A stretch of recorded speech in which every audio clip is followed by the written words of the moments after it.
Salam dostlar, hər vaxtınız xeyir olsun. Bugün sizinlə növbəti şəkil üzərindən mətn təsvirinin növbəti dərsindəyik. Yenə bir şəklimiz və 3 fərqli təsvirimiz var. Təsvirlərə baxırıq və balaca bir mətn qururuq Azərbaycan dilinə. Tədris ili bitdi.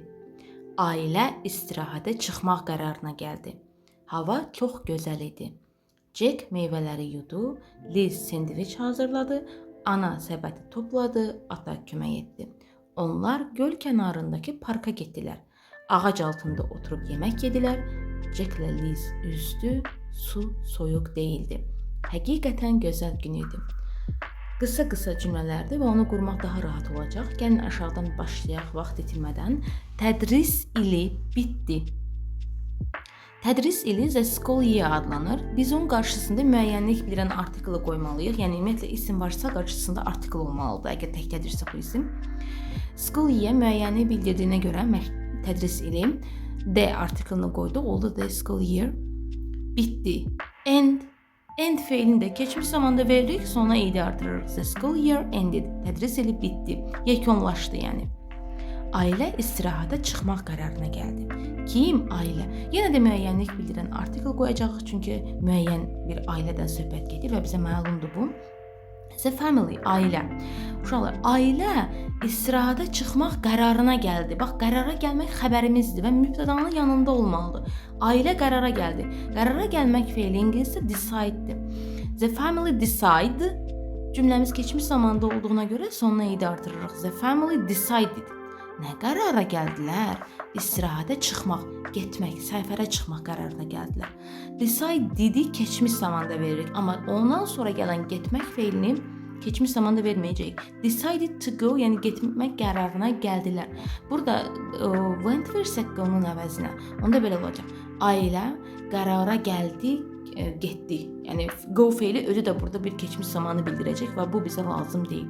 The family decided to go, hara getmək?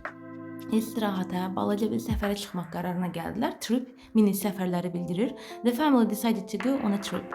On sözünü mütləq burada istifadə etməliyik. To go on a trip. Hava çox gözəl idi. Hava, the weather, keçmiş zamanda olduğuna görə cümlə yenə də verəcək keçmiş zamanda. Was, gözəl, beautiful. Jack meyvələri yudu. Mübtədamız Jack. Washed, wash feili keçmiş zamanda idi qəbul edib oldu washed. Nəyi yudu? Meyvələri. The fruit. Liz sendviç hazırladı. Make feildən keçmiş zaman olan made verəcək. Mübtəda kimi Liz'i qoyuruq. Liz made sandwich. Ana səbəti topladı. Mom, ana topladı. Packed the basket. Səbəti. Ata kömək etdi. Dad helped. Help idi artırırıq. Helped. Onlar göl kənarındakı parka getdilər. They, onlar, getdilər. Go'nun keçmiş zamanını veririk. Went, hara getdilər? Haranı qoyuruq ora. To a park, parka getdilər. Nəyin yanında? Gölün kənarında, gölün yanında olan parka getdilər. By the lake. Ağac altında oturub yemək yedilər. Onlar yedilər. Onlar ağac altında oturdular və yemək yedilər. They, onlar, oturdular. Sit'in keçmiş zamanı sat. They sat, harada oturdular? Under a tree, ağacın altında. Under a tree. Və nə etdilər? Yemək yedilər. Had a meal. Ümumiyyətlə bu meal ifadəsi haddən istifadə edəcək. Had a meal. Having keçmiş zamanı olan had veririk. Jack ilə Liz üzdü, su soyuq değildi. Jack and Liz, swimming keçmiş zamanı swam veririk. Jack and Liz swam. Su soyuq değildi. Nə? Su. The water soyuq değildi. Soyuq olmaq cold'du. Wasn't cold, yəni soyuq değildi. Həqiqətən gözəl gün idi. Həqiqətən. It was truly a wonderful day. Gözəl gün, a wonderful day. It was truly a wonderful day.